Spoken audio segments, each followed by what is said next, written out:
नमस्कार। Welcome to Bihar Civils. मेरा नाम है आलोक सिंह और आज के इस वीडियो में डिस्कस करेंगे 12th में 2022 के बिहार करंट अफेयर्स, साथ में नेशनल और इंटरनेशनल इवेंट्स भी डिस्कस करेंगे। तो ये बहुत ही इंपॉर्टेंट सीरीज हो जाता है जिसमें कंप्लीट कॉम्बिनेशन होता है Bihar plus national plus international का। डेली बेसिस पे आपको ये फॉलो करना है। हर दिन आपके 24 घंटे में से ऑन एन एवरेज 20 मिनट, सिर्फ 20 मिनट आपको इस वीडियो को देखने के लिए हर दिन निकालना है, ठीक है। और बढ़िया से देखना है और एग्ज़ाम में आपको इसका बेनिफिट दिखेगा। इस बार जो एग्ज़ाम आया उसमें भी काफ़ी सारे क्वेश्चंस आए थे जो मैं जल्द ही उस पर एक वीडियो लेकर आऊँगा जिससे आपको ये क्लैरिटी होगी। First question, who has inaugurated Bihar investors meet held in Delhi. Delhi में आयोजित बिहार इन्वेस्टर्स मीट का उद्घाटन किसने किया है? तो ये एक्चुअली आज ही ये बिहार इन्वेस्टर्स मीट होगी, यानी कि 12 मई को ये होने वाली है। और कौन इसका इनॉग्रेट करेंगे? तो finance minister of India Nirmala Sitharaman. Option C is the correct answer. And obviously इसमें कंपनीज़ के जो भी टॉप मोस्ट इन्वेस्टर्स हैं वो इस मीटिंग में शामिल होंगे और बिहार में इन्वेस्ट करने के लिए यहाँ पे कुछ प्रोसीजर बनाई जाएगी, उसके बारे में मीटिंग यहाँ पे करी जाएगी। नेक्स्ट है, Supreme Court of India has told Bihar to follow which article of CRPC। CRPC यानी code of criminal procedure. Code of criminal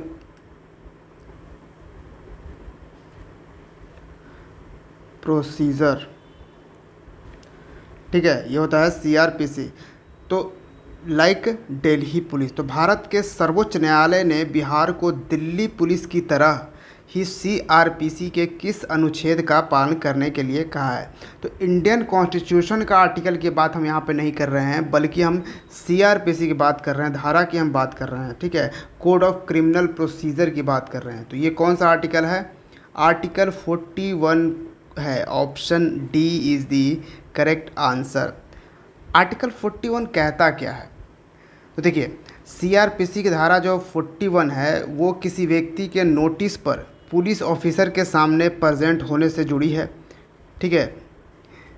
यानी कि जैसे कोई व्यक्ति के खिलाफ़ नोटिस जारी किया गया कि ये इसने कुछ किया है, ठीक है, उसने कुछ गड़बड़ किया है, किसी दूसरे व्यक्ति ने उसके खिलाफ़ कुछ ये नोटिस ये दिया, यानी कि जाकर वहाँ पे पिटीशन फाइल किया है।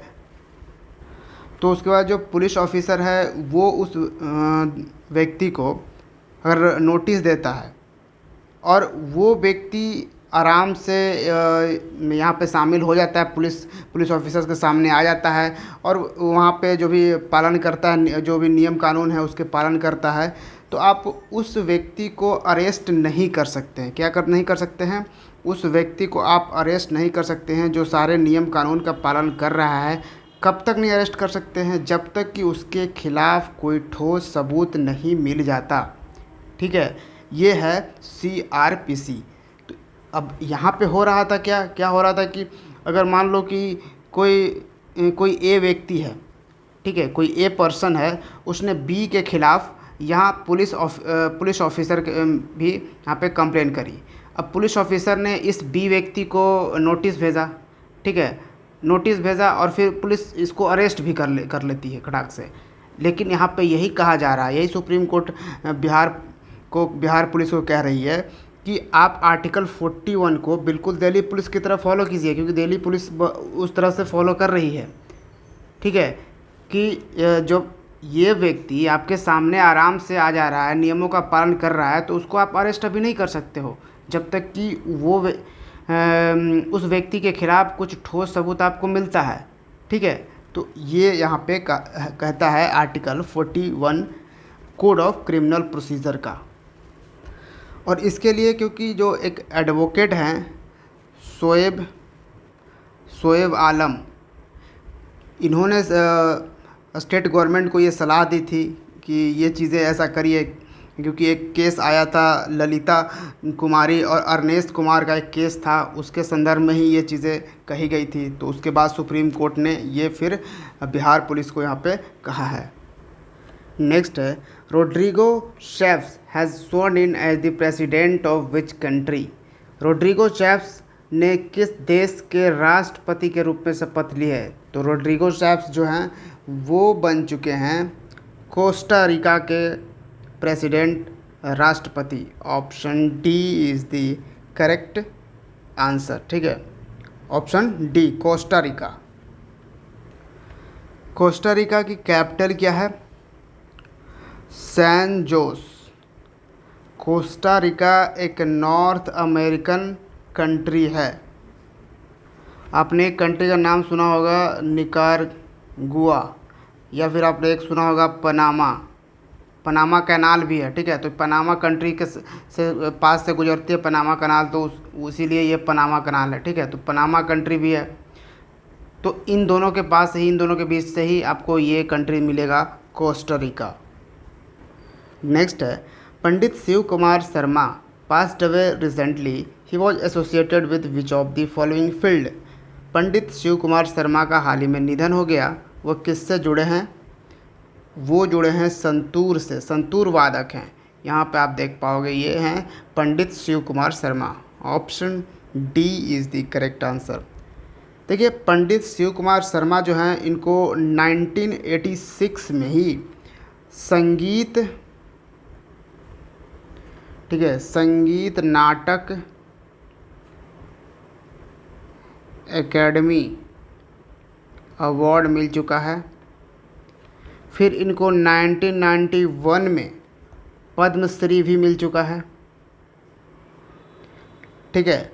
फिर इनको 2001 में पद्म भूषण, विभूषण, ठीक है, पद्म विभूषण भी मिला हुआ है। तो इन सारे अवार्ड से ये सम्मानित किए जा चुके हैं।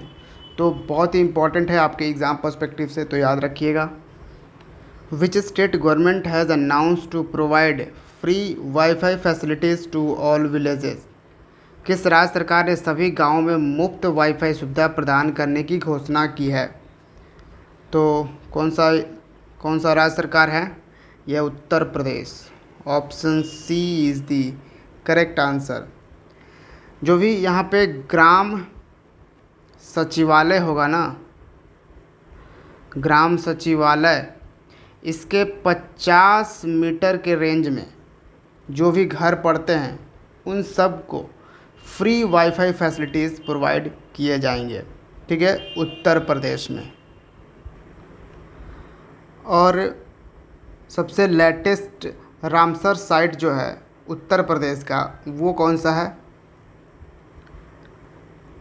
Bakhira wild life sanctuary. इसको डिक्लेयर किया गया है रामसर साइट रिसेंटली। आपको पता होगा वर्ल्ड वेटलैंड्स डे हम ऑब्ज़र्व करते हैं 2 फेब को हर साल। और इसके साथ एक और वेटलैंड को रामसर साइट डिक्लेयर किया गया था, वो कौन सा है? Khijadiya wild life sanctuary. और खिजड़िया वाइल्ड लाइफ सेंचुरी आपको गुजरात में मिलेगा, ठीक है। Uttar Pradesh national water conservation awards मिला है, यानी टॉप मोस्ट स्टेट था Uttar Pradesh national water conservation में, ठीक है। Next, which state government has announced breakfast scheme for primary school students.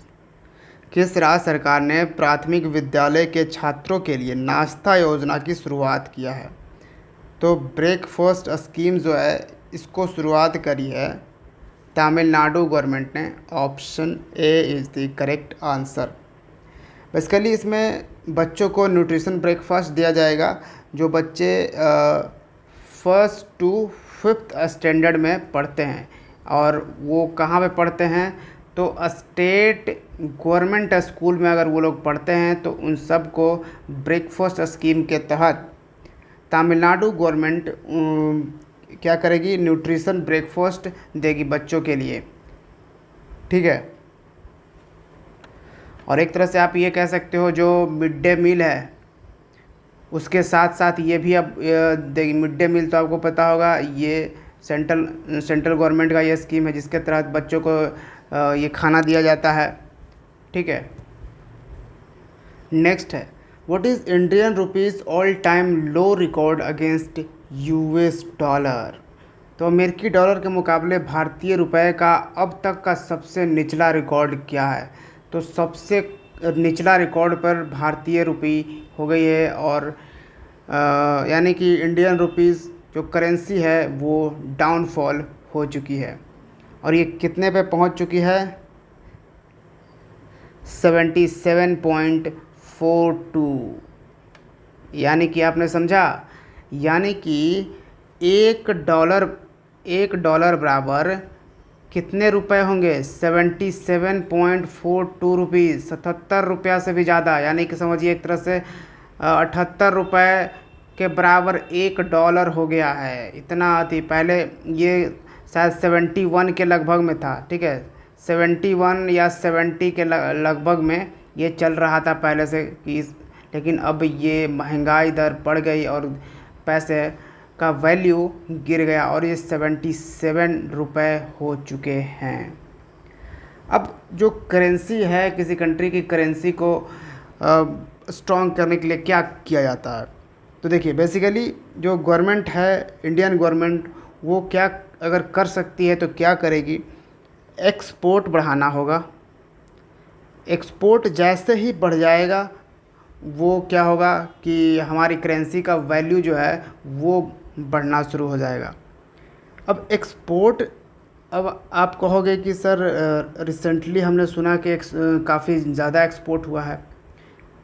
जी हाँ, बिल्कुल, एक्सपोर्ट तो ज़्यादा हुआ है, लेकिन हमने इंपोर्ट भी बहुत ज़्यादा किए हैं। जी हाँ, हमने इंपोर्ट एक्सपोर्ट से कई गुना ज़्यादा किया। हम कहा जाता है कि इस बार हमने 192 बिलियन डॉलर का इंपोर्ट हमने किया है सिर्फ। ठीक है, हमने बाहरी देशों से ख़रीदा है हमने इतना का। तो ये हमारा ट्रेड डेफिसिट है, ये हमारा एक्चुअली ट्रेड डेफिसिट है, ये इंपोर्ट नहीं है इतना, सिर्फ ये पूरा ट्रेड डेफिसिट है हमारा। हमने इतना 192 डॉलर जो है वो दूसरे देशों में हमने दे दिए ओवरऑल। ठीक है, उसके बदले हमने कुछ चीज़ें खरीदी। तो जब तक हमारा एक्सपोर्ट नहीं बढ़ेगा, हमारे इंपोर्ट कम होने चाहिए, एक्सपोर्ट ज़्यादा होना चाहिए, तभी हमारे करेंसी का वैल्यू जो है वो बढ़ेगा। नेक्स्ट है, which nation's health agency has confirmed a case of monkeypox. तो किस देश की स्वास्थ्य एजेंसी ने मंकी पॉक्स के मामले की पुष्टि की है। तो मंकी पॉक्स एक वायरस के कारण ही होता है। ठीक है, तो कौन सा ये देश है, UK. Option C is the correct answer, United Kingdom. Recently prime minister United Kingdom के भारत को आए थे, क्या नाम था उनका, बोरिस जॉनसन। यूके के साथ हम एक एक्सरसाइज करते हैं जो कि हमारी इंडियन आर्मी करती है। कौन सी, कोंकण शक्ति। नेक्स्ट है, who has won the inaugural Miami grand prix in 2022। तो 2022 में उद्घाटन मियामी ग्रैंड प्री किसने जीता है। तो मियामी ग्रैंड प्री 2022 को जीत लिया है मैक्स वर्स्टैपन ने। Option B is the correct answer. And obviously आप समझ रहे हो ये किस चीज़ की चैम्पियनशिप है, फार्मूला 1 जो कार रेसिंग होता है। तो मैक्स वर्स्टैपन जो है वो किस टीम से हैं, रेड बुल। अच्छा, इन्होंने हराया किसको, तो इन्होंने हराया चार्ल्स लेक्रेक को। ठीक है, चार्ल्स लेक्रेक जो कि फेरारी टीम से हैं। ठीक है, फेरारी गाड़ी। अच्छा, 2022 में अभी तक 2-3 ग्रैंड प्री हो चुके हैं। ठीक है, लगभग 12-14 ऐसे ये ग्रैंड प्री जो हैं, ये चैम्पियनशिप हर साल होते हैं। तो अभी तक ये 2022 में अभी 2-4 हो चुके हैं। कौन से हैं, तो पहला तो था बहरेन ग्रैंड प्री ठीक है, जिसको किसने जीता? चार्ल्स लेक्रेक ने, जो कि मोनाको से बिलोंग करते हैं। ठीक है, मोनाको कंट्री है। फिर एक हुआ था सऊदी अरबिया ग्रैंड प्री। अब सऊदी अरबिया ग्रैंड प्री को किसने जीता? इसको भी जीत लिया मैक्स वर्स्टैपन ने। मैक्स वर्स्टैपन वैसे कहाँ से बिलोंग करते हैं? नीदरलैंड से। और इनकी टीम तो हमने आपको बता दिया कौन से है, रेड बुल। फिर एक और ग्रैंड प्री हुआ ऑस्ट्रेलियन ग्रैंड प्री, और इसको किसने जीता? इसको भी जीता मैक्स वर्स्टैपन ने। ठीक है, नहीं, ऑस्ट्रेलियन ग्रैंड प्री को जीता चार्ल्स लेक्रेक ने। ठीक है, चार्ल्स लेक्रेक ने ऑस्ट्रेलियन ग्रैंड प्री को जीता। लेकिन एक और एक हुआ था, क्या चीज़ नाम था उसका, हाँ, एमिलिया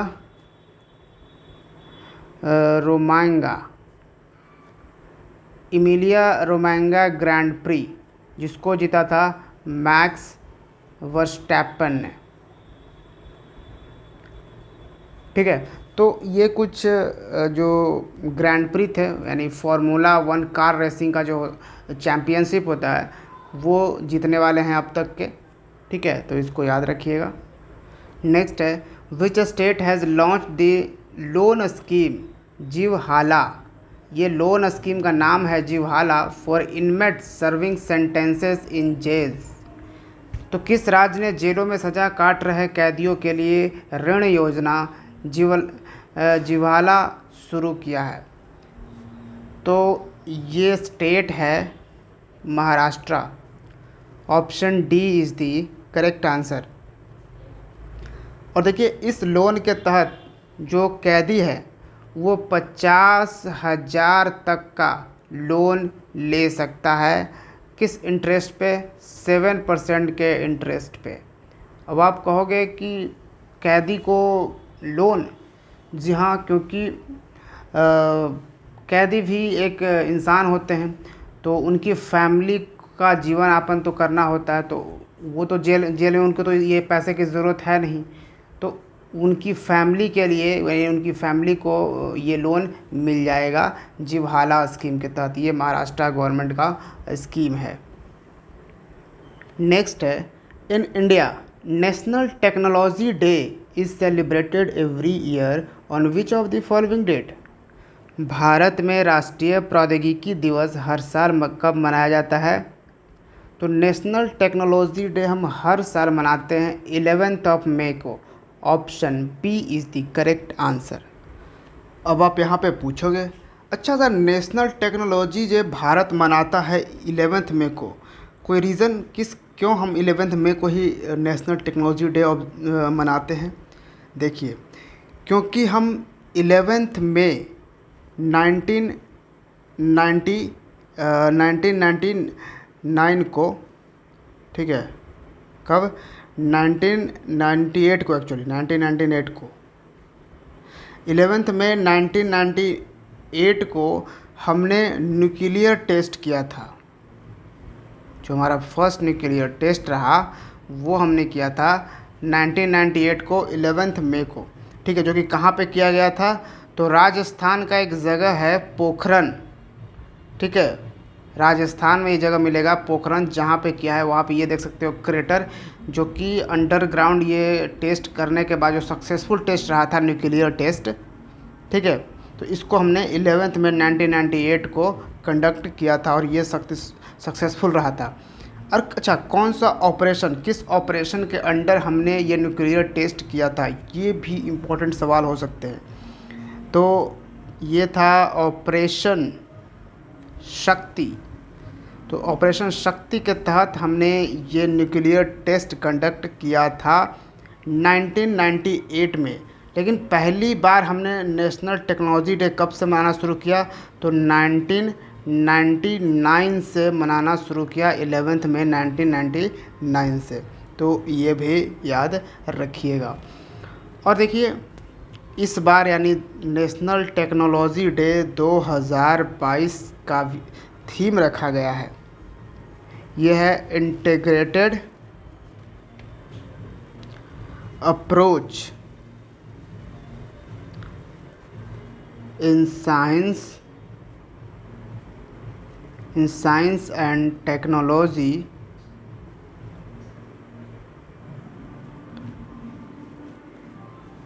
फॉर सस्टेनेबल फ्यूचर। तो ये क्या है, थीम रहा 2022 का नेशनल टेक्नोलॉजी डे का, integrated approach in science and technology for sustainable future. Next and आज का आखिरी सवाल, who has won the Bangla academy award for कवितान बितान। तो कविता बितान के लिए बांग्ला अकादमी पुरस्कार किसने जीता है? तो ये हैं वेस्ट बंगाल की chief minister Mamata Banerjee. Option C is the correct answer. In fact एक राइटर हैं, बंगाली राइटर ही हैं, उन्होंने इसका विरोध किया है कि ममता बनर्जी को ये बंगाल का हाईएस्ट बांग्ला एकेडमी यानी लिटरेरी अवार्ड दिया जा रहा है। इसके लिए उन्होंने विरोध भी किया है। ठीक है, उनका नाम याद नहीं आ रहा है। अच्छा, आने वाले वीडियोज़ में मैं बता दूंगा। तो यहाँ पे आप समझ गए, कवितान बितान ये किताब किसने लिखी है? तो ममता बनर्जी ने, जिसके लिए इन्हें बांग्ला एकेडमी अवार्ड से सम्मानित किया गया है। तो वीडियो को लाइक ज़रूर कीजिएगा। ये है आज का हमारा current affairs. Thank you for watching Bihar Civils. See you in the next video. जय हिंद।